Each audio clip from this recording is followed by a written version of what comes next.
ठेव आम्हावर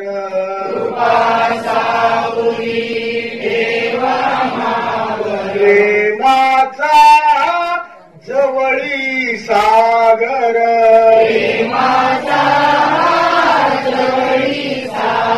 पूर्ण करावी आमुची आशा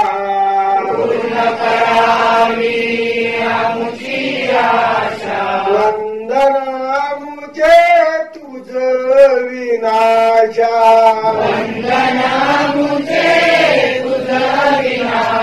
काव्य फुलांची वाहुनी ओंजळ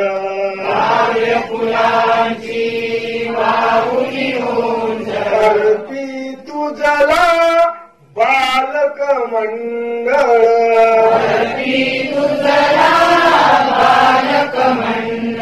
बुद्धी द्यावी तुझी दासा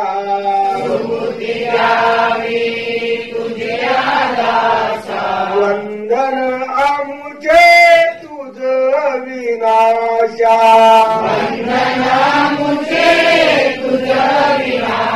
सर्वज्ञ श्री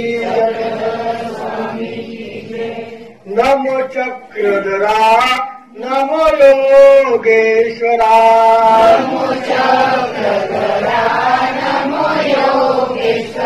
अभयातची विश्व जगावे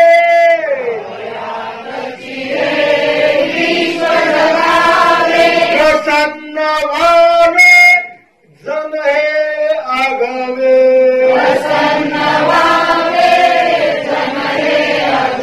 कश्मल सारे दूर करा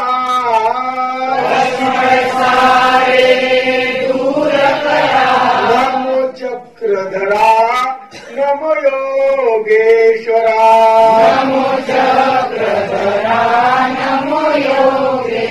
परमार्ग हे जीवन वावे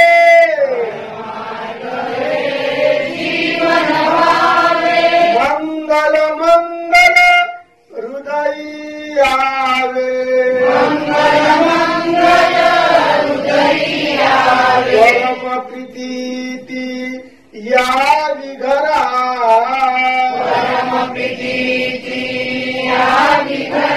नमो चक्रधरा नमो योगेश्वरा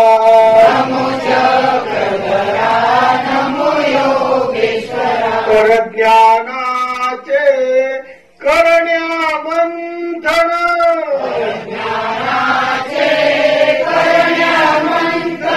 अंतरात हो तुझेची चिंतन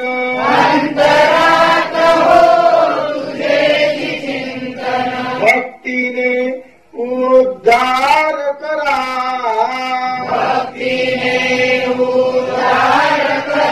नमो चक्रधरा नमो योगेश्वरा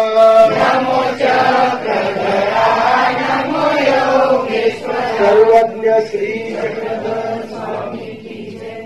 वंशी विभूषित करा नवनीर गाभा पीतांबरा दरुण बिंब फलादिरोष्टात पूर्णेंदु सुंदर मुखा अरविंद नेत्रात कृष्णात परम किमपि तत्व अहं न जाने कृष्णात किमपि तत्व अहं न जाने श्री गोपाल कृष्ण महाराज की जय।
सर्वज्ञ श्री चक्रधर स्वामी की जय।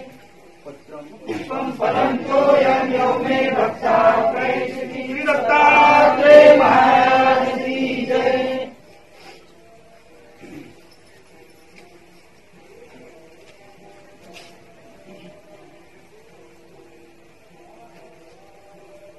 सर्वज्ञ श्री चक्रधर स्वामी की जय। श्री गोपाल कृष्ण महाराज की जय।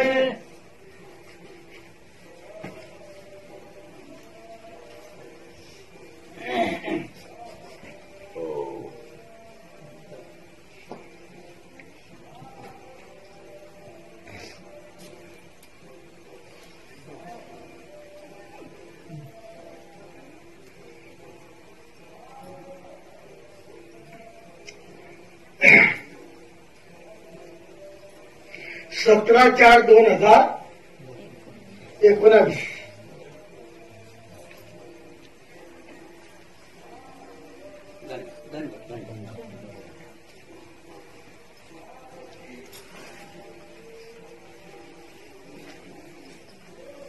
आणि या 2019 या वर्षाचा या उपक्रमाचा पहिला दिवस तपपूर्ती म्हणजे 12 वर्ष.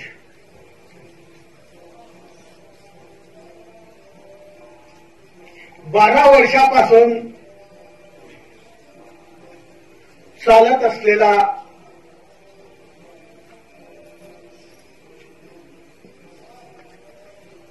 हा ज्ञान गंगेचा प्रवाह या 12 वर्षामध्ये आज प्रदार्पण करीत आहे.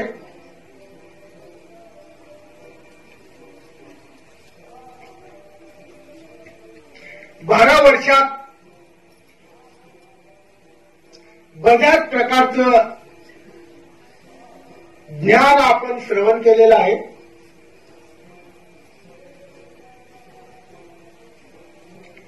प्रत्येक लागलेला ग्रंथ आपल्याला माहीतच असेल, पण तरी पण या तपपूर्तीच्या माध्यमातून थोडक्यात आपल्याला कल्पना देणार आहे. वर्ष 2008 फेब्रुवारी महिना.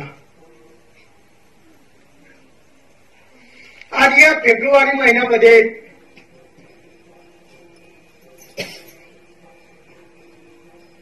आपण या पोथीच्या उपक्रमाला सुरुवात केली.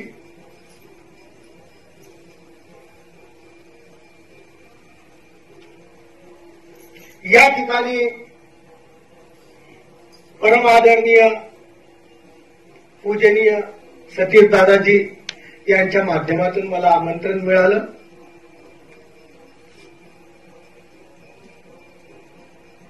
दोन 2008 मध्ये फेब्रुवारीची माझ्या माहितीने 15 तारीख असावी. या 15 फेब्रुवारी पासून तर 15 मार्च पर्यंत चाललेला हा पहिल्या वर्षाचा उपक्रम या वर्षी 2008 मध्ये स्वामींच्या मुखातून प्रसिद्ध झालेलं 9 प्रकरणातलं एक प्रकरण आपण सुरुवात करून त्या कार्याला प्रारंभ केला होता. त्या प्रकरणाचं नाव आहे उद्धरण. त्यानंतर 2009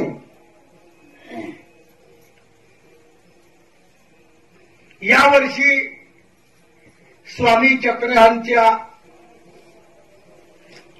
ज्या ज्या गावाला परिभ्रमण झालं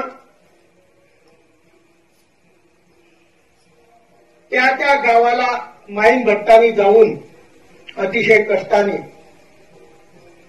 आपल्या समोर संकलित केलेलं लीळा चरित्र, त्या लीळा चरित्राचा पूर्वार्ध 2009 साली सुरुवात झाला. संपूर्ण चरित्र खूप मोठं असल्यामुळं एका वर्षात संपलं नाही, म्हणून 2010 मध्ये त्या लीळा चरित्रातला उत्तरार्ध भाग हा संपवण्यात आला. त्यानंतर 2011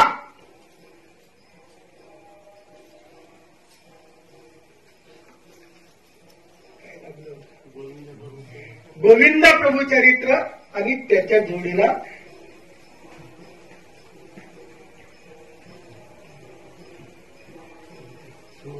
स्मृतीस्थळ, त्याच्या जोडीला स्मृतीस्थळ असं 2011 मध्ये आपण ते 2 ग्रंथ समाप्त केले.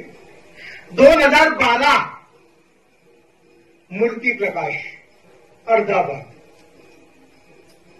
2013 मूर्ती प्रकाश पुढील अर्धा भाग, 2014 हेतुस्थळ पूर्वार्ध भाग, 2015 हेतुस्थळ उत्तरार्ध भाग, 2016 ज्ञान प्रबोध, 2017 लीळा वैभव, बाबुळगावकर शास्त्रींचं रचित लीळा वैभव, 2018 म्हणजे मागच्या वर्षी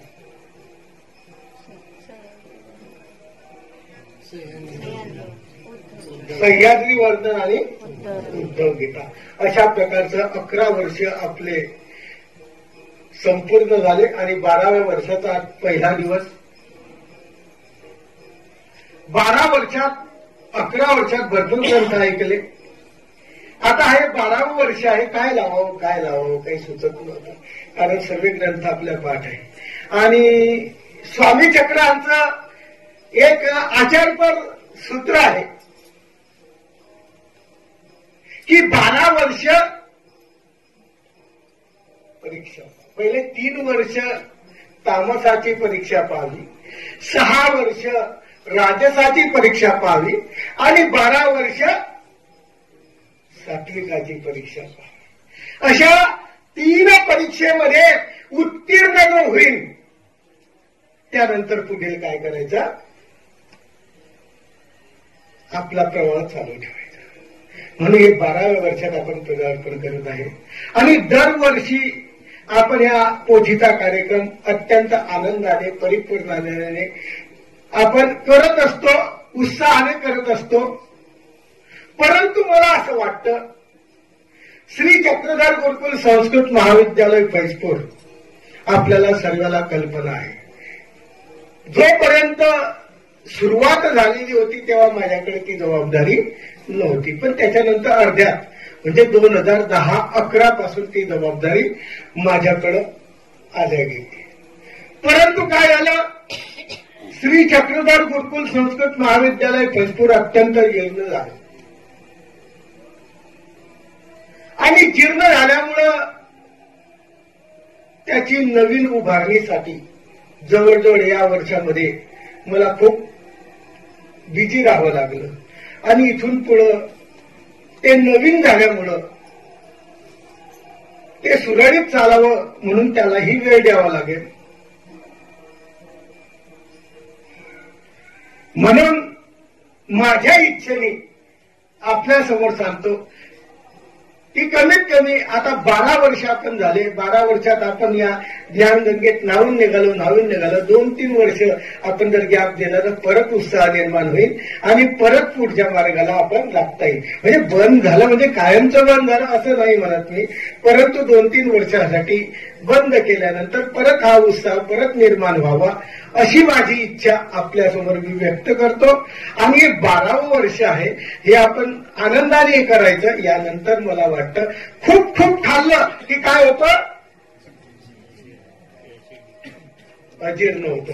आणि अजीर्ण झालं की काय होते, ऍसिडिटी होते. आणि ऍसिडिटी झाली की ढेकर येतात आणि ते ढेकर इतके येतात कधी उलटीला सुद्धा काय होतात ते माध्यम करून टाकतात. मग इतकं खायचं बी नाही ना की जेणेकरून उलटी होऊ शकेल, आहे का नाही. उलटी जर झाली तर त्रास होईल. म्हणून प्रकृतीला तुमच्याही त्रास नको, म्हणून याच्यासाठी आपण पुढील 2-3 वर्ष काय करू, स्टॉप देऊ. नंतर म्हणजे असं काही समजू नका की समजा पोथी बंद पडली म्हणजे आम्ही येणार नाही. आपला ऋणानुबंध आहे, आपल्या हाकेला आम्ही कधीही कोणत्या वेळेस येऊ. फक्त एक फ्रेश व्हावं, ज्याला इनो म्हणतात. इनो घेतल्यानंतर ऍसिडिटी काय होते, गो होते असं सांगितलेलं आहे. त्याच्यासाठी 2-3 वर्ष इनोचा आपण वापर करू आणि नंतर परत काय करू, हे सुरुवात करू अशी माझं मत मी तुमच्यासमोर मांडलेलं आहे. या उपर तुमची इच्छा तुम्ही ठरवायची. फक्त माझ्या मत मी तुमच्यासमोर सांगितलेलं आहे. 12 वर्षात इतके ग्रंथ झाले, इतके ग्रंथही तुम्ही जर वाचत राहिले, इतकेही ग्रंथ तुम्ही जर ऐकत राहिले, इतकेही ग्रंथाचं जर आचरण करत राहिले तर निश्चितपणे स्वामी चक्रधर आपल्याला भेटल्याशिवाय राहणार नाही. म्हणून या वर्षी 12व्या वर्षामध्ये सर्वाला समजेल, सोपा, सरळ. मला वाटतं आतापर्यंत काही लोकांना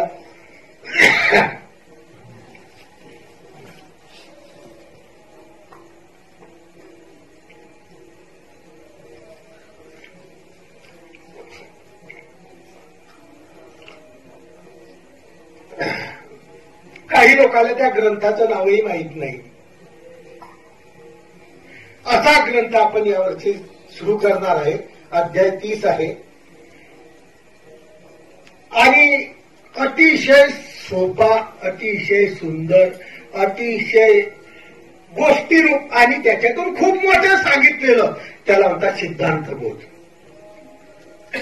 सिद्धांतबोध नावाचा एक ग्रंथ आपल्या मानवा पंथात तयार केलेला आहे. विचार करा, आतापर्यंत अनेक ग्रंथ आपण श्रवण केले आणि ग्रंथ श्रवण करत असताना अनेक विद्वानांचं आपल्याला नाव माहीत पडलं. त्याच्यामध्ये केशराज बात असतील, त्याच्यामध्ये दामोदर पंडित असतील, त्याच्यामध्ये भास्कर भट्ट बोरीकर असतील. परंतु हा ग्रंथ एक मानव पंथाचा वैभवशाली ग्रंथ आहे. वैभवशाली ग्रंथ असा याच्याकरता आहे की हा ग्रंथ ज्यांनी तयार केला तो हिंदू धर्मातला नाही, हिंदू संप्रदायातला नाही. असा असलेला कवी, मुस्लिम धर्माचा कवी, ज्याचं नाव आहे संत कवी शाह म्हणून. विचार करा, आतापर्यंत आपण मुस्लिम धर्माचा आचार बघितला तर कोणत्याही देवतेच्या त्या पाया पडत नाही, कोणत्याही देवतेला हात जोडत नाही. एकनिष्ठ मार्गानंतर एकनिष्ठ धर्म म्हणावतो कोणता आहे, मुस्लिम संप्रदाय. परंतु मुस्लिम संप्रदायात सुद्धा मानव पंथाचा एक अनुयायी होऊन गेला, एक विद्वान होऊन गेला आणि त्यांनी आपल्या समोर अनेक देवतेची उदाहरणं दिले. देवता भक्ती कशी आहे, ब्रह्म कसा आहे, विष्णू कसा आहे, महादेव कसा आहे, आणि अनेक प्रकारच्या पुराणामध्ये आमचाही धर्म कसा आहे. आणि हे सर्व धर्म आपण याच्यामध्ये गुंतून गेलेलो आहे, पण याच्यातून अलिप्तता धारण करायची असली तर तो फक्त एक कोणता आहे, ईश्वर धर्म, ज्याला सिद्धांत बोध म्हणतात, की ज्याच्यामध्ये संपूर्ण सिद्धांत सामावलेला आहे आणि तो पुढल्याच्या अंतःकरणात येण्यासाठी या कवीने आपल्या समोर जो ग्रंथ केलेला आहे त्या ग्रंथाचं नाव काय आहे, सिद्धांत बोध. त्या कवीचं नाव काय आहे,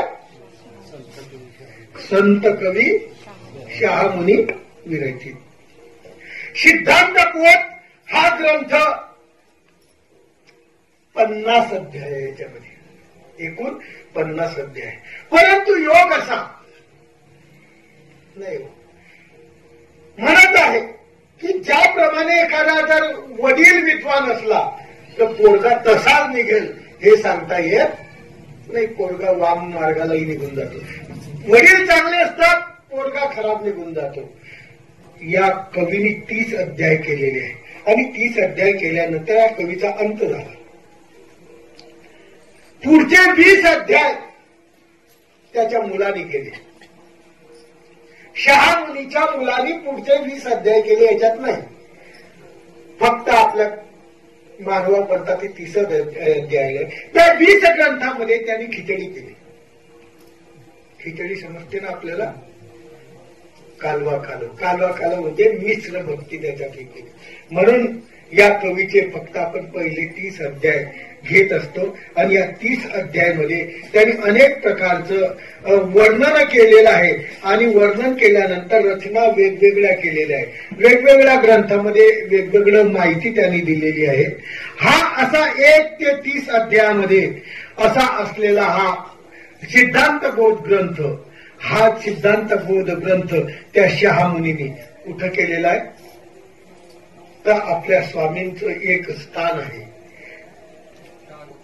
शहागड. ज्या गावाचं नाव आहे शहागड, त्याचं पूर्वी नाव होतं श्रीपूर. श्रीपुरी तायेश्वरी वस्ती. लीळाचरित्र जर उघडलं तर आपल्याला कल्पना येईल की त्याच्यामध्ये श्रीपुरी तायेश्वरी वस्ती म्हणजे शहागड. या शहागडला हा पहिल्यापासून चालत आला आणि या ठिकाणी आणि हे आपले 30 अध्याय काय केले, पूर्ण केले आणि पूर्ण करून त्या स्वामींच्या प्रवृत्तीला तो पात्र झाला. स्वामी तिथं जायचे. त्या पानेश्वराचं मंदिर होतं. ताळेश्वरा ठिकाणी आसन व्हायचं, पानेश्वराच्या ठिकाणी वस्ती राहायची. अशा प्रकारचा तिथं ओटा होता आणि तेव्हापासून त्या स्थानाची परंपरा, त्या स्थानाची परंपरा म्हणजे शके 1191 पासून शके ती परंपरा चालत आलेली आहे. आणि आजही तिथे जे पुजारी आहेत ते कोण आहेत, मुसलमान. हे केव्हापासून चालत आलेलं एक मारवा पंथामध्ये वैभवशाली गोष्ट आहे की मारवा पंथात सुद्धा मुस्लिम धर्माचे बांधव आहेत ही परंपरा. आणि त्यांनी केलेला हा ग्रंथ त्यांनी केलेला आणि आपल्या समोर आज आपण वाचन करणार आहे. मानवा पंथामध्ये या ग्रंथाचं वाचन करत असतात. आता पर्यंत अशी परंपरा आहे की चातुर्मास म्हणून आपल्याला माहितच आहे की 4 महिने पावसाळ्याचे कोणतेही आश्रम फिरायला जात नाही. म्हणून चातुर्माशीला एका गावाला वास करतात आणि त्या चातुर्माशीच्या मध्ये काहीतरी प्रवचनाचा भाग ठेवावा म्हणून त्या ठिकाणी असे ग्रंथ परंपरेनं काय करत होते, वाचन करत होते. लोकांना त्याच्यापासून काही बोध व्हावा आणि लोकांना तो धर्म त्यांच्या ठिकाणी हृदयी राहावा अशा माध्यमातून त्या लोकांनी ते वाचन केलेलं आहे आणि आजही करत आहे. हा असा ग्रंथ आपण आज सुरुवात करणार आहे. हा ग्रंथ शहागड या गावाला केलेला आहे आणि शके 1717 मध्ये ग्रंथ केलेला आहे. हा ग्रंथ अतिशय सुंदर असून मुस्लिम बांधवांनी इतक्या सुंदररित्या सांगितलं आहे की कोणत्याही देवतेची भक्ती करायची नाही. कोणती देवता कोणत्या प्रकारची आहे, कशी आहे, काय आहे हे, आणि कोणत्या ऋषीपासून कोणता संप्रदाय निर्माण झाला, ऋषी लोकांनी कशा प्रकारची पुराणामध्ये भेसळ केली आणि भेसळ केल्यानंतर जग त्याच्या मागं कसं धावतं याचं स्पष्ट वक्तीप्रमाणे या ठिकाणी या कवीने वर्णन केलेलं आहे. म्हणून आपण आता आमच्या साधनदात्या परमेश्वराला वंदन करून, श्रीकृष्ण चक्रवर्तीला वंदन करून या ग्रंथाचा आपण काय करणार आहे, शुभारंभ करणार आहे. सर्वांनी एकदा परमेश्वराला हात जोडून विनंती करायची आहे की आम्ही हा केलेला, सुरुवात केलेला हा ग्रंथ निर्विघ्न पार पडो. याच्यामध्ये कोणत्याही प्रकारचं आदिदैविक, आदिभौतिक, आध्यात्मिक कोणत्याही प्रकारचं विघ्न न येऊ. परमेश्वराला आपण सर्वांनी 2 मिनिटं श्रद्धा समर्पित करायची आहे. कारण आजकालच्या काळामध्ये कोणत्या वेळेस काय होईल काही सांगता येत नाही. कधीही पाऊस येतो, कधीही ऊन पडतं, कधीही वारा सुटतं. परंतु आज आपला प्रारंभ आहे. काल याच टायमाला खूप भयानक असं वातावरण होतं आणि आज आपण परमेश्वराला विनंती करतोय, आज शांततेचं वातावरण आहे. असंच आपलं 30 अध्याय संपेपर्यंत जावं असं सर्वांनी एकदा आपल्या साधनदात्या स्वामी चक्रांना विनंती करायची आहे आणि विनंती करून आपण या ग्रंथाला प्रारंभ करणार आहे.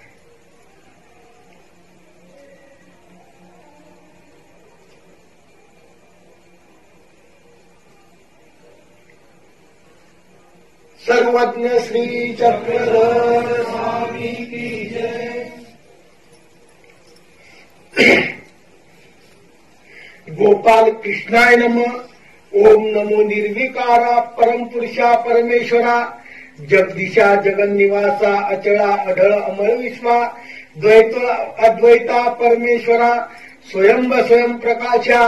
अव्यक्ता वेगळा. नव्हे उंच ठेवणे वाटोळे लंबायमान. सगुण निर्गुण गुणात्रया वेगळा. नाही असता पादाधिक मुख कमळ. ऐशा स्वरूपाचे स्तवन करावया वेदी घेतले नोंद. जे दीन दिशे सूर्याचे दिठी. ते काय मानव मुद्रेची. शेषे धाक घेतला पोटी. श्रमे पावले सहस्रमुख. नाही ध्येय घेता ज्ञान. चारी वाचा पडल्या मौन्य. तेथ कैसा विचार अनुभव. ज्ञान विज्ञानाशी नसे लाघव. ऐशा स्वरूपाचे कथन काय घेऊ. कागद लिहून कोणाला करू ग्रंथ निर्माण. सांगा श्रोते सज्जन न हो या परी केली विनंती. प्रत्युत्तर कोणीच काही करीना. मग हृदयी प्रगटला परमेश्वर. करोनी बुद्धीशी प्रकाश थोर. सिद्धांत बोध वदविला. आपल्या स्वामी चक्रांना, गोपाल कृष्णांना, अव्यक्त मंत परमेश्वराला या कवीने नमस्कार केलेला आहे. आणि तो सांगतो की अव्यक्त परमेश्वर कसा आहे. अव्यक्त परमेश्वर कुठं उंच नाही, कुठं ठेंगणा नाही, कुठं सपाट नाही, कुठं दरीमध्ये नाही. असा असलेला अव्यक्त स्वरूप परमेश्वराचं कसं आहे, एकदम कुणालाही न मोजता येणार असं अव्यक्त स्वरूप आहे. ते ना वाटोळ आहे का लंबाईमान आहे का गोल आहे का कसं आहे, किती लंब आहे हे सांगता येत नाही. ज्याला हात नाही पाय नाही काहीच नाही, ज्या स्वरूपाला हात नाही पाय नाही काहीच नाही असं असलेलं परमेश्वराचं स्वरूप ते मी स्तवन करण्यासाठी, त्याचं गुणवर्णन करण्यासाठी घेतलेलं आहे. परंतु काय सांगू, वेद सुद्धा इथं गप्प बसले. चारी वाचा परा पश्यंती मध्यमा वैखरी, या 4 वाचा आहेत. या 4 वाचा सुद्धा या ठिकाणी हरलेल्या आहेत. आता कोणता विचार करू, काय करू, कसा विचार करू, म्हणून माझा तर्क वितर्क चालेना. श्रोते हो, मी कागद आणि पेन हातात घेतलेला आहे. श्रोत्यांना म्हणतो तर मी कागद आणि पेन हातात घेतलेला आहे. कोणता ग्रंथ निर्माण करून सांगा श्रोते. मला बी पेन आणि कागद हातात घेईपर्यंत मला काही कळत नव्हतं की मी काय लिहू. अशा प्रकारची विनंती त्या कवीने परमेश्वराला केलेली आहे. आणि परमेश्वराला केल्यानंतर परमेश्वराने त्याला एक अंतःकरणात प्रकाश पाडलेला आहे आणि त्याच्या बुद्धीत प्रकाश थोर झालेला आहे. आणि त्याला कळाला आहे की सिद्धांत बोध ग्रंथ लाव. ग्रंथ लिही कोणता, सिद्धांत बोध नावाचा ग्रंथ लिही. आणि त्याने सिद्धांत बोध नावाच्या ग्रंथाला सुरुवात केलेली आहे. या ग्रंथाचं नाव आहे सिद्धांत बोध. वर दत्तकृपेचा उदर, दत्तकृपेचा आपल्याला वरद हस्त आहे. या ग्रंथाचा जो प्रारंभ केलेला आहे तो दत्तकृपेने केलेला आहे. श्रीकृष्ण माध्यमातून स्फूर्ती मिळालेली आहे. आणि नमस्कार दोन्ही अवताराला केलाय.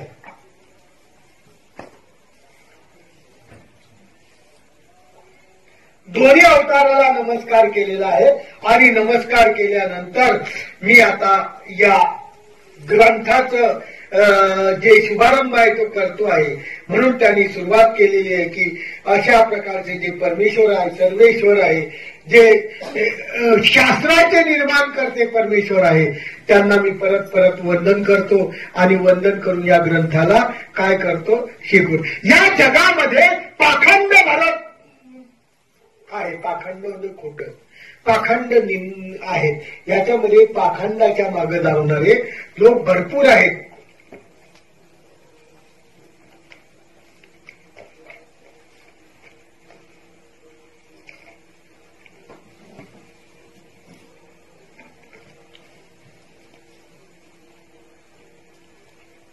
त्याच्यामध्ये पूजा करणारे वेगवेगळे लोक आहे. म्हणून ते म्हणतात कोणी शिवाची पूजा करतं, कोणी वैष्णवाची पूजा करतं, तर कोणी अल्लाची पूजा करतं. त्याच्याही त्यांनी काय केलेलं आहे, असं काही नाही की त्याच्या धर्माचा त्यांनी त्याच्यामध्ये ज्याला म्हणतात व्यावृत्ती केली नाही, असं नाही. त्याला ईश्वर कळलेला. आणि ज्याला ईश्वर कळला त्यांनी आपल्या आपल्या धर्म सोडून देतो आणि अनन्या चिंतयंतो माम, अनन्य भावाने तो काय करतो, परमेश्वराची उपासना करतो. त्या माध्यमातून या कवीनी सांगितलेलं आहे की कोणी अल्लाला म्हणतो, कोणी जगन्नाथाला बसतो, कोणी विश्वनाथाला बसतो. एक म्हणती नरहरी, कोणी नरहरी आहे का नाही, संताला बसतात. एक म्हणती राम थोर आहे, एक म्हणतात श्रीकृष्ण अवतार थोर आहे, एक म्हणतात आणि अमका ठोर आहे, एक म्हणतात दमका ठोर आहे. अशा प्रकारचा सर्वे तोंडाने म्हणत असतात. पण तू कोण जाणे, महिमा कोणी पाहिला का. थोर आहेत, त्यांच्या मताने थोर आहे, पण प्रत्यक्ष गोष्टीला काय लागतं, पुरावा लागतो. कारण एक अन्य रातीमध्ये मन आहे की बुवा बाप दाखवू नाही तर श्राद्ध आहे ना. अन्य रातीमध्ये श्राद्ध कर नाही तर काय दाखव बाप, दोन्ही बी अशक्य गोष्टी आहे का नाही. त्याप्रमाणे म्हणतात की हे लोक असं म्हणतात, पण याला पुरावा पाहिजे.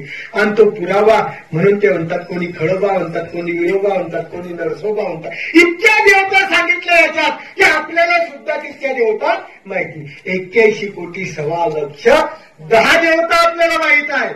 पण या 10 देवतेची भक्ती करणारे लोक जगात किती आहे, किती आहे, खूप कमी आहे. त्याच्यामध्ये कोणी नरसोबाला बसतो, कोणी व्यंकटेशला बसतं, कोणी खळोबाला बसतो, कोणी विरोबाला बसतो, कोणी नरसोबाला बसतं. ऐकलंय तुम्ही देवतेचे नाव. अशा प्रकारचे जे देवता आहेत, एक म्हणती जानाई, एक म्हणती येमाई, एक म्हणती तुकाई.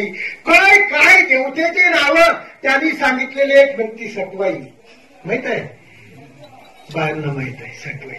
मुलगा जन्मला की म्हणे ते कपाळावर काय लिहिते, अक्षर लिहिते, तिला सटवाई म्हणतात. पण नाही असेच. परंतु यांनी त्याचं काय केलेलं आहे, खंडन केलेलं आहे. म्हणून ते म्हणतात की कोणी म्हणतं सटवाई, कोणी म्हणते रक्षिले आमते, एक म्हणते भैरोबा, कोणी भैरोबा म्हणतं, एक म्हणते हनगोबा, काही हनगोबा आहे. काही माणसा मानतात, काही गौरीला मानतात, काही आराधती सावित्रीला, काही सावित्रीची भक्ती करतात, तर काही सप्तशृंगीची भक्ती करतात, तर काही दुर्गेची भक्ती करतात, तर काही यात्रा करतात. एक म्हणती जावे काशी, काही म्हणतात नाही हो कुठे जात नसतं, एकदा काशीला गेला की काय होतं, पाप धुतलं जात. दिवस आयुष्यभर पाप करायचं, एकदा कुठं जायचं, काशी. काशी म्हणजे वाराणसी. वाराणसीला गेलं, एक म्हणतो नाही हो काशीला नाही, द्वारकेला जा. दुसरा काय म्हणतो, एक दुजा म्हणे द्वारकेशी. तिसरा म्हणतो नाही हो द्वारकेला मी काय, पंढरीला जा. त्यांच्यातच वाद आहे. हे वाद कोणात निर्माण झालेले आहे, त्यांच्यात. कोणी द्वारका म्हणतं, कोणी पंढरी म्हणतं, तर कोणी विठ्ठल म्हणतं, कोणी विठ्ठल म्हणतं. एक म्हणती रामेश्वर, एक म्हणती बद्रीश्वर, कोणी रामेश्वर म्हणतं, कोणी बद्रीश्वर म्हणतं. एक म्हणती हरिहर त्र्यंबक म्हणजे नाशिक, एक म्हणतं तिथं गेल्यानंतर पुण्य अगाध, पुण्य काय होतं, श्रेष्ठ प्राप्त होतं. हे काय सांगितलंय त्या कवीने, प्रारंभ केलेला आहे की जगामध्ये लोक असे पसल्या गेलेले आहेत, इतक्या प्रकारचे लोक देवता भक्ती करणारे आहेत आणि त्यांचं काय गत होईल. म्हणून ते म्हणतात, एक म्हणती स्वामी कार्तिक, एक म्हणती प्रयाग, एक म्हणती जानवी, एक म्हणती रविवार कर, एक म्हणती सोमवार कर, एक म्हणते मंगळवार कर, एक म्हणतात बुधवार कर. म्हणजे 7 दिवसाचे 7 वार लोक काय करतात, करायला लावतात. कशासाठी करायला लावतात. हो, संकष्ट येतं देवतेच्या मंदिरात गेले, कुठे गेले, तुम्ही आता गुरुवार करा. आपल्याही मंदिरात गेले की तुम्ही शुक्रवार करा, तुम्ही बुधवार करा, तुम्ही 5 खेटा मारा. कुठल्या आपल्याला हे करायचं, जवळच्या जवळ पटकन जाऊन यायचं. पण किती खेटा करा, 6व्या वेळ मात्र जाऊन, परत जाऊन नका. जेव्हा संकट येईल तेव्हा परत किती वेळा जा, 5 वेळा. म्हणजे आपण मी कोणत्या भक्तीत जमा झालो, या भक्तीत, संत मुनी शहामुनी सांगितलेल्या भक्तीत आपण जमा झालो. आपण मी हेतुक बुद्धीने केलं नाही, आमच्या स्वामी चक्रांनी हा आदर्श दिलेला. कोणती बी गोष्ट करा ती कशी करा, निर्हेतुक बुद्धीने करा. कोणताही हेतू त्याच्यात नसावा. जेव्हा तुम्ही निर्हेतुक बुद्धीने करताल ती क्रिया मला पोहोचेल, तीच क्रिया मला पोहोचेल. म्हणून त्यांनी सांगितलेलं याच्यामध्ये खंडन केलेलं आहे. अशा प्रकारे जे लोक करतात ती देवता भक्ती त्या देवतेपर्यंत प्राप्त होते. कदाचित ईश्वराची भक्ती आपण संकटाच्या माध्यमातून केली तर त्या संकटापर्यंतच पोहोचेल. त्याच्यानंतर आपल्या आयुष्यात, आपल्या जीवनामध्ये त्याची काही योग्यता लागावी, कर्म लागावं, कर्म नासावं, हे मात्र त्या भक्तीतून होणार नाही. म्हणून परमेश्वराने प्रत्येक गोष्ट कशी करायला सांगितली. नागरे आचार्य नाथोबा यांच्या माध्यमातून प्रत्येक क्रिया कशी केलेली आहे, निर्हेतुक. काही स्वार्थ होता, काही स्वार्थ नव्हता. म्हणून ते म्हणतात की कोणी गंगेला जा म्हणतात तर कोणी सोमवार करा, कोणी मंगळवार करा, कोणी व्यभिचार करतं, कोणी नवस करतं, तर कोणी काय काय करतील. वेगवेगळे त्यांनी सांगितलं की बुवा अशा प्रकारे काही घुमू लागतात. तुम्ही गेले त्यांच्या अंगात वारं येतं म्हणतात. वारं आलं की काय म्हणतात, ते घुमायला लागतात. आणि घुमायला लागले त्या मंडपात की मग ते सांगतात की हे लोक त्यांच्या पाया पडतात. मग ते सांगतात, अरे तुला अमक्या प्रकारचं दुःख आहे आणि तुला अमक्या प्रकारचा विधी आपण मी करतो. या भक्तीत आपणही समाविष्ट आहे. फक्त फरक काय पडला, ते देवता भक्तीकडे जातात, आपण कुठे जातो, स्थानाजवळ जातो. काय करेल, तो झाडू मारा, मग ते अमुक करा, ते हे करा. तिथले जे पितळाच्या पादुका असतात किंवा लाकडाच्या असतात, हे जातात आपल्या पायावर ठोकून देतात, पाठीवर ठोकतात. का तर म्हणजे स्वामींच्या संबंधाने पवित्र झाले. स्वामींच्या संबंधाने पवित्र झालेली पादुका जर तिथं राहिली असती तर मानवा पंथातले नागदेवाचार्य झोपले होते का की ते मनसरच्या स्थानाजवळ ठेवली असती, नाही. म्हणजे अंधश्रद्धा. आणि ही अंधश्रद्धा या शहामुनीने आपल्याला काय सांगितली, काढायला सांगितली. हा प्रकारच करू नका कोणता.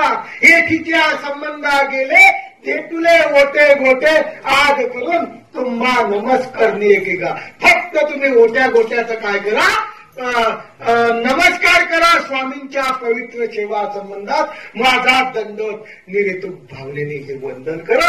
हेच तुमच्या योग्यतेला काय होईल. कारण याच्या बाकीचा वरचा जो अंधश्रद्धेचा विधी आहे तो काय करा, काढून टाका. म्हणून ते म्हणतात की काही चिंध्या गुंडाळतात, पोते गुंडाळतात, काही जोगवा करतात, काही अशा प्रकारे वाघ रूप घेतात, अमुक प्रकारचे अमुक करतात. कोणी कशाला शरण जातं, कोणी हळदीला शरण जातं, कोणी ब्रह्म्याला शरण जातं, तर कोणी अशा प्रकारचे नाशिवंत सकळ सृष्टी. हे सृष्टी सर्व कशी आहे, या भक्तीमध्ये रमल्यामुळं, प्रत्येक भक्तीमध्ये ते रमल्यामुळं सर्व जीव कसे झालेले आहे की यांचा विनाश होणार आहे, नाश होणार आहे. आणि हे नाश होणारा जी सृष्टी याच्यामध्ये जीवास जन्म मरण, परत काय होईल, जन्म मरण अशा माध्यमातून तुम्ही याच्यामध्ये पडसाल. म्हणून ते म्हणतात बाबांनो, एक म्हणती मुक्ती तत्वता, त्याही मिथ्या भाषिक, एक म्हणते आकारा आलेच नाही त्याचे भजे. एक काय अर्थ, कशाला परमेश्वराची भक्ती करतात? एक म्हणता हो खोटा आहे, एक म्हणता हो परमेश्वर आहेच कुठं, तू खाली झाला नाही, परमेश्वरच नाही. परमेश्वर असता तर कुठं आला असता, खाली आला असता. असेही म्हणणारे लोक आहे. तुम्ही परमेश्वराची भक्ती करता? बरेच लोक विचारतात, हो स्वामी चक्रराची भक्ती करता, हो कुठं आहे? खिशात आहे की काढून दाखवायचं आहे? हो स्वामी चक्र दिसलं नाही म्हणून तर आम्ही त्यांच्या मागे काय करतोय, पळतोय. आता आम्हाला दिसले की तुम्हाला कसे दाखवायचे? फक्त काय दाखवू, आम्ही एक सन्मार्ग दाखवू, मार्ग दाखवू. त्या मार्गाच्या माध्यमातून परमेश्वरापर्यंत जाता येईल, बाकी दाखवता कोणाला येणार नाही. म्हणून ते म्हणतात की एक अशा प्रकारे म्हणतात, एक म्हणती तोची पायी. म्हणून ते म्हणतात की एक म्हणतात जनार्दन आहे, एक म्हणतात सत्ववृत्ती आहे. जनार्दन परमेश्वर आहे, कोणी म्हणतात सत्ववृत्ती परमेश्वर आहे, कोणी म्हणतात की सर्व भूतांना दया करा, परमेश्वर प्राप्त झाला. आमच्या स्वामींनी सांगितलेलं आहे, पण दया करायला नाही सांगितली. भूतग्रामा अभय द्यावे, की अभय म्हणजे काय, आपल्यापासून त्यांना कोणत्याही प्रकारचा त्रास व्हायला नको असं. मात्र शांती, क्षमा किंवा कोणाला खाऊ घाला, असं गरीब लोकाला खाऊ घाला किंवा बेकारी लोकाला खाऊ घाला, असं आपल्या शास्त्रामध्ये कुठेही सांगितलेलं नाही. आपल्या शास्त्रामध्ये सांगण्यापेक्षा असा कोणत्याच देवतेचा सिद्धांत नाही की तिथं सांगितलेलं आहे. प्रत्येक देवतेचा सिद्धांत हा आहे की ज्या पात्राची भक्ती करायची, ज्या याची भक्ती करायची, ते कसं पाहिजे, युक्त पाहिजे. भजन घालायचं ते पात्र कसं पाहिजे, युक्त पाहिजे. ते कसं पाहिजे, ज्ञानवान पाहिजे. और विद्यावंताच्या ठिकाणी देवतेच्या याच्यामध्ये भजन घातलं तर विद्या निष्पन्न होईल. विद्यावंताच्या ठिकाणी भजन घातलं तर विद्या निष्पन्न होईल. परंतु एखाद्या लंगड्याच्या ठिकाणी जर भजन घातलं तर देव होईल, अधिकार निर्माण होईल, होईल अधिकार. पण तो लेप संतुष्ट आला, तो अधिकार आपल्याला लागेल, तो कर्म आपल्याला लागेल, तो जसा असेल तो लेप आपल्याला लागेल. आणि मग आपल्याला पुढे जाऊन ते काय करावं लागेल, भोगावं लागेल. म्हणून ते म्हणतात की अशा प्रकारे लोक म्हणतात की कोणी शांती करा, दया करा, एक म्हणतात की गाथा करा, कोणी म्हणतात की जप करा, कोणी देऊळ बांधतं कीर्तीपर, आपल्या बापाचं देऊळ. माझे वडील वारले, कुठं पुरले, शेतात पुरले. मग शेतात पुरलं, मग काय केलं, त्याच्यावर देऊळ बांधलं. का, माझ्या बापाची आठवण राहावी म्हणून. त्याची भक्ती बी करायला लागली. कोणती भक्ती आली, तामस भक्ती आली. म्हणून ते म्हणतात की अशा प्रकारची कीर्तीसाठी. म्हणून एक म्हणते स्वधर्म आचार, मी जो करतो तो आचार काय उत्तम आहे, बाकीचं काही मला माहित नाही, हेही म्हणायचं. सारा सार विचार न करते, सारा सार कोणीच विचार करत नाही. असा बाजार भरलेला आहे या सृष्टीमध्ये. हा काय भरलेला आहे, सर्व बाजार भरलेला आहे. आणि हा बाजार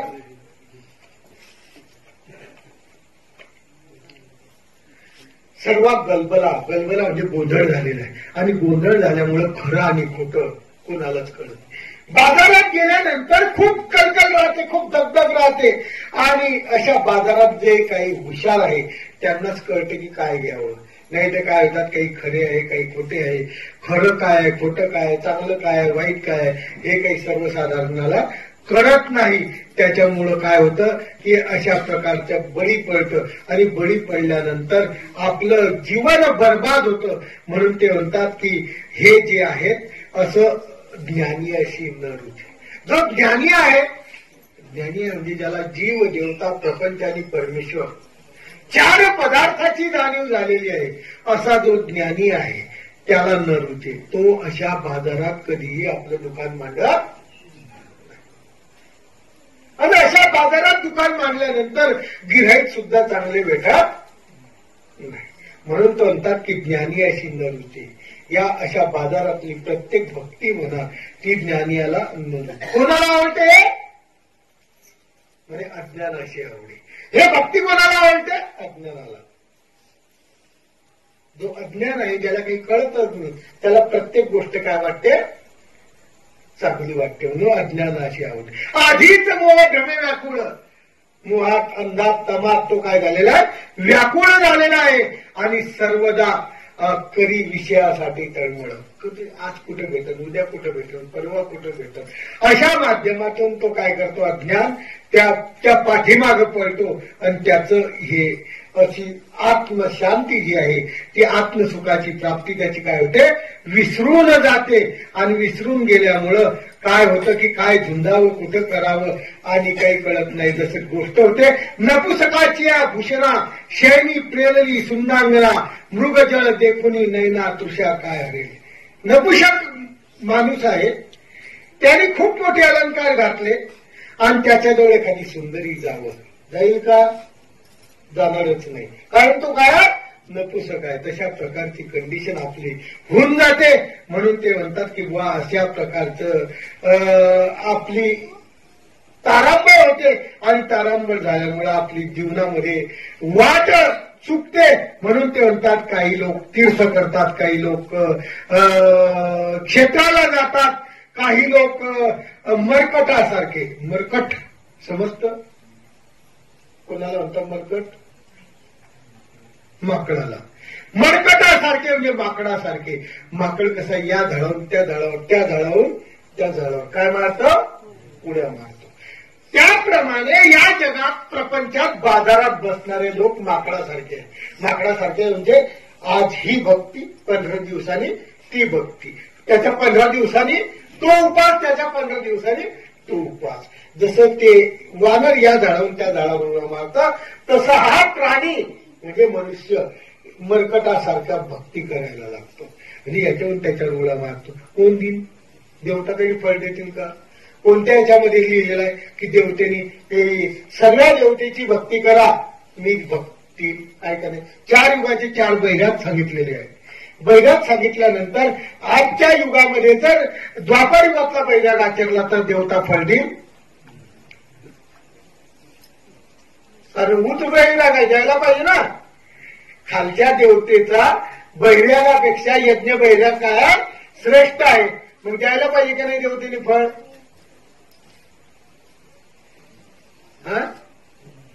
का देणार नाही.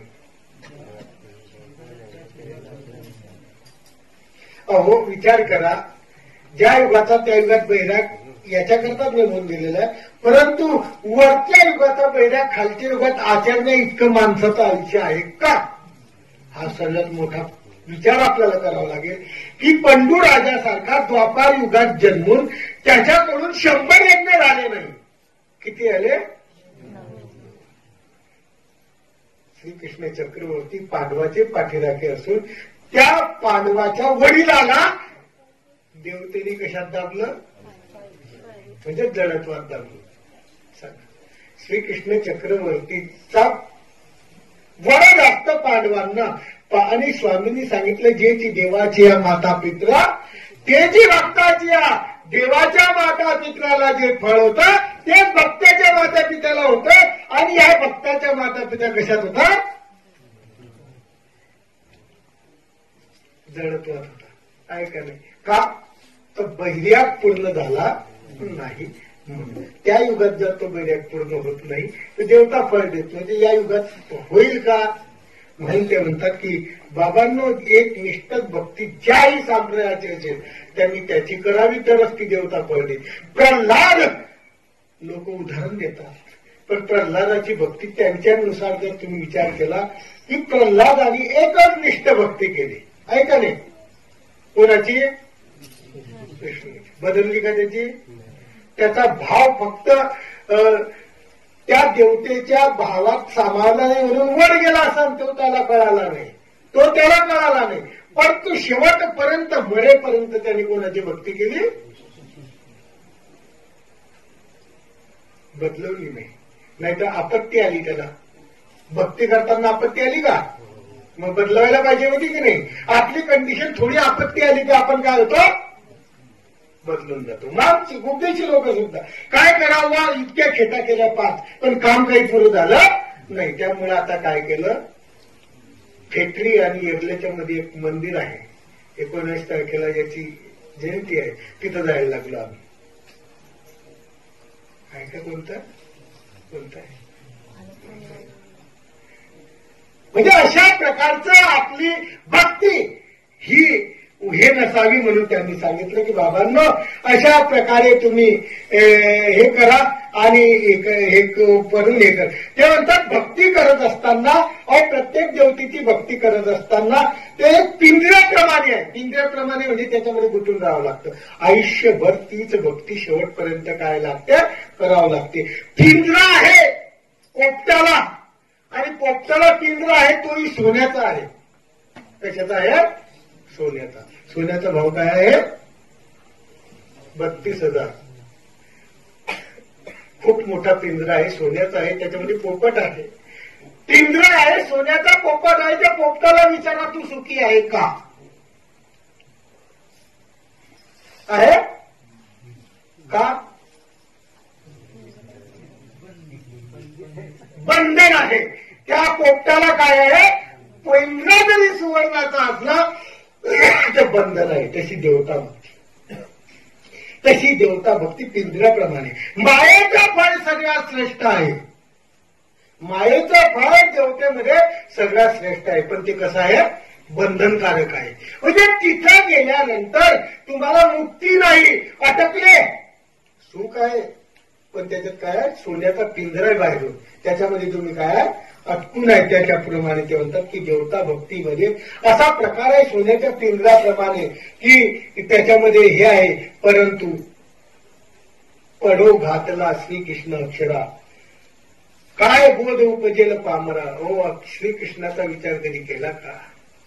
श्रीकृष्णाचा विचार करा, श्रीकृष्णाच्या चक्रवर्तीच्या तत्वज्ञानाचा विचार करा आणि ते म्हणतात की बोध उपजेल पामरा. त्याच्या तत्वज्ञानाचा जर विचार केला, भगवद्गीतेच्या एक एक श्लोकाचा जर विचार केला तर पामर म्हणजे जो अज्ञान माणूस आहे त्याला सुद्धा बोध कळेल आणि त्याला सुद्धा कळेल की बाबाने हे देवता भक्ती अत्यंत वाईट आहे आणि परमेश्वर भक्ती अत्यंत चांगली आहे.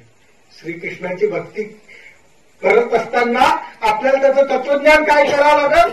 समजून घ्यावं लागेल. कोणी कोणाला जरी म्हटलं की तो श्रीकृष्ण आहे, परंतु भगवद्गीतेमध्ये जर बारकाईने विचार केला तर भगवद्गीतेचा जो बोध आहे तो फक्त ज्ञानीयालाच कळतो आणि तो एखाद्या पामराच्या अंतःकरणात गेला तर ते म्हणतात की खरोखर त्याचं जे धर्म आहे तो धर्म सिद्धार्थ जातो आणि सिद्धार्थ गेल्यानंतर त्याला अशा प्रकारची परमेश्वराची प्राप्ती होते. म्हणून ते बाबा रे हे लोक जे आहेत हे लोक याच्यामध्ये फसतात. म्हणून ते म्हणतात की बाबा रे ऐकायचं असलं तर कृष्ण कीर्तन ऐका, श्रीकृष्णाच्या कथा ऐक. तो काय म्हणतो आहे? श्रीकृष्णाचा कथा ऐक. नरेश, जर राजाच्या गोष्टी ऐकायच्या असल्या, नरेश म्हणजे राजा, राजाच्या गोष्टी ऐकायच्या असल्या तरी श्रीकृष्णाच्याच ऐक. भक्तीच्या गोष्टी ऐकायच्या असल्या तरी कृष्णाच्या ऐक. पण हेच काय, जर राजकारणाच्या गोष्टी ऐकायच्या असल्या तरी कोणाच्या ऐक? भगवान श्रीकृष्णाच्या चक्रवर्ती. सांगा, भगवान श्रीकृष्ण चक्रवर्तींनी सामाजिक दृष्ट्याही कार्य केलं, धार्मिक दृष्ट्याही कार्य केलं, तत्वज्ञानाच्या दृष्टीनेही कार्य केलं. श्रीकृष्ण चक्रवर्ती सारखं राजकारण जमलं कोणाला? जमलं का? केलं, पण धर्मासाठी केलं. त्यांनी काही उभं राहावं, मत द्यावं, निवडून यावं, खुर्ची सांभाळावी, दिल्लीला जावं. आता निवडणूक चालली म्हणून सांगावंच लागेल, दिल्लीला जावं, दिल्लीची खुर्ची मलाच भेटावी, असं श्रीकृष्ण चक्रवर्तीचा उद्देश नाही. फक्त काय केलं? आपल्या समोर करून दाखवलं की परमेश्वर सर्व सुखी संपन्न आहेत परमेश्वराला. आणि परमेश्वराने वारंवार त्यांना काय केलंय? दुर्योधनाच्या सभेभितरी श्रीकृष्ण चक्रवर्ती गेले.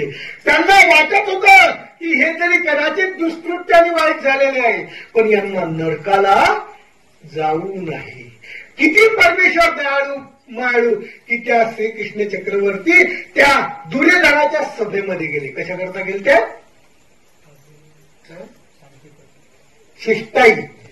शिष्टाई शांतीदूत म्हणून गेले होते. कशासाठी? युद्ध न व्हावं, आपसात तुमचं वैर मिटून जावं. अरे आपसात मुळातच वैर मिटायला पाहिजे.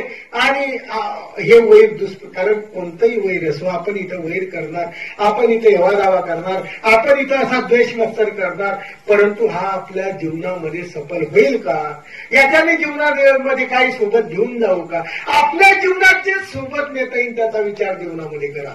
द्वेष मत्सर भावना या सर्व धर्माच्या ठिकाणी काय करा, विसरून जा. असं श्रीकृष्ण चक्रवर्तींनी शांती दूत म्हणून त्या दुर्योधनाच्या सभेमध्ये गेले. आणि सभेमध्ये गेल्यानंतर त्यांना हे केलं तर दुर्योधन म्हणतो यांना मारा मारा म्हणे. हे शांतीदूत घेऊन आलेले आहे, यांना मारा म्हणे. अशा प्रकारचे जे बुद्धी भ्रष्ट आहे, तरीही त्यांनी काय केलं, श्रीकृष्ण चक्रवर्तींनी अशा प्रकारचा त्यांना समजवण्याचा प्रयत्न केला. आणि समजवण्याचा प्रयत्न केल्यानंतर यश येण्यापेक्षा त्यांचा पापाचा घडा काय झाला, भरत गेला. आणि पापाचा घडा भरत गेला की तो ऑटोमॅटिक काय होतो, फुटतो. आणि फुटल्यावर त्याचा वाली कोणीच नसतो. तशा प्रकारे श्रीकृष्ण चक्रवर्तींनी अशा प्रकारे त्यांना हे केलं आणि अनेक प्रकारचं पक्ष देऊन समजून सांगितलं, परंतु फरक पडला नाही. आजही संत तेच करतात.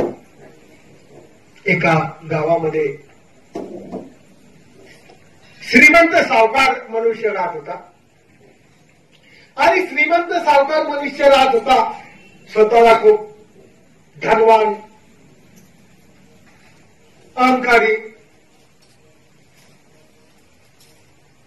सर्व सुख माझ्याच चरणी आहे असं समजत होता. एकदा काय झालं, एक गावातला गरीब माणूस असेल, त्या गरीब माणसाची कदाचित कळत नकळत काही चूक झाली असेल, चालूच राहते. मनुष्य हा चुकीचा काय पुतळा आहे. एकही माणूस असा नाही की आतापर्यंत की मी कोणताच दोष आतापर्यंत केलेला नाही, असं एखाद्याने हातवर करा की मी आहे बुवा. जीव सर्व दोषाचे आणि स्वामींनी सांगितलं आहे, प्रत्येक दोषाचं आश्रयस्थान तुम्ही आहे. आणि त्या श्रीमंत सावकाराच्या जवळ त्याला आणण्यात आलं. त्यांनी त्याला बेदम मारलं. त्या गरीब माणसाला खूप मारलं, खूप मारलं, खूप मारलं. तेवढ्यात एक संत जात होते. संत म्हणत मारू नका, काही चुकलेलं असलं तर काय करा, समजून सांगा, पण याला मारू नका. अहंकाराने चढलेला हा माणूस यांनी काही विचार केला नाही. आणि आमच्या भगवद्गीतेचं तत्वच आहे, क्रोधात भवति सम्मोह, सम्मोहात स्मृती विभ्रम. क्रोधात बुद्धी काय होते, भ्रंश होऊन जाते. आणि भ्रंश झालेली बुद्धी एका दिवशी विनाशाला कारण. त्यांनी त्या साधूलाही मारलं. त्या गरीब माणसाला मारू नका असं म्हटल्यानंतर त्या गरीब माणसाला बाजूला केलं, साधूला इतकं मारलं की बेशुद्ध पडले. त्यांना एका ठिकाणी आणण्यात आलं, त्यांना पाणी गिनी पाजण्यात आलं. पाणी पाजलं, त्यांना दूध आणलं. दूध आणल्यानंतर दूध त्या माणसाने आणलं. कोणत्या माणसाने? ज्या माणसाने मारलं त्यांनी दूध आणलं. काही पश्चाताप झाला असेल. दूध आणलं, त्यांच्या तोंडात टाकलं, शुद्धीवर आले. शुद्धीवर आल्यानंतर लोकांनी विचारलं, का हो? ठीक आहे म्हणे. ठीक आहे, तुम्हाला दूध कोणी पाजलं? अरे ज्यांनी मारलं ना त्यांनी दूध पाजलं. सुख दुःखे सम्यक कृत्वा लाभा लाभाव जया जीव, असं श्रीकृष्ण चक्रवर्तीचं सुद्धा तत्व. या श्रीकृष्ण चक्रवर्तीच्या तत्वाला अनुसरून हा आपला जो साधू आहे त्यांनी आचरण केलं. आणि खरोखर त्याची बुद्धी काय झाली, मग पलटून गेली. अशा माध्यमातून आपण जर वर्तन केलं तर आपण पुढील काय होतं, त्याचा परिणाम होतो. असं श्रीकृष्ण चक्रवर्तीने अनेक वेळा श्रीकृष्ण चक्रवर्तीने त्या दुर्योधनाला समजून टाकलं, परंतु त्याला काही फरक पडला नाही. शेवटी शांती दूत नष्ट झाले आणि त्यांना काय केलं, मग ते युद्धाला हे झालेल्या युद्धामध्ये तुम्हाला माहितच आहे की श्रीकृष्ण चक्रवर्ती. अशा प्रकारचे लोक या जगामध्ये आहेत. आणि जगामध्ये असल्यामुळे एक एक अशा उपवास करतात, भक्ती करतात, ज्याच्यामध्ये अशा दुःखाला पात्र होतात. आणि त्या दुःखामध्ये नरका वाचून दुसरं काहीच नाही असं आमच्या या शांत शहामुनीने आपल्याला सांगितलं आणि सांगितल्यानंतर सांगितलं की बाबा रे अनेक प्रकारचे देवता आहे, अनेक प्रकारचे आहे, पण तुम्ही हे काही करू नका, कारण काजवे भरपूर आहे जगात. काजवा समजतो, रात्री अंधारात चमकतो, त्याला काजवा म्हणतात. तो काजव्याशी अंधारात भरपूर आहे, पण मग काजवा प्रकाश किती देतो त्याच्या मर्यादित. म्हणून काजव्यासारख्या देवतेच्या नादी लागू नका, जो प्रकाशाने संपूर्ण आहे, ज्याचं ज्ञान संपूर्ण आहे, ज्याचा प्रकाश संपूर्ण आहे, ज्याचं स्वरूप विस्तीर्ण आहे, जिथं गेल्यानंतर परत खाली यावं लागत नाही असं अच्युत पद ज्याचं आहे, अशा माध्यमातून तुम्ही काय करा, हे करा, तरच तुम्हाला या जन्मामध्ये सुखी व्हाल, नाही तर तुम्हाला सुख मिळणार नाही, असा हा कवी आपल्याला सांगतो आहे. वेळ आपला झाला, आज पहिला दिवस होता म्हणून आज उशीर झाला, उद्यापासून 8 वाजता सुरू होईल. धन्यवाद.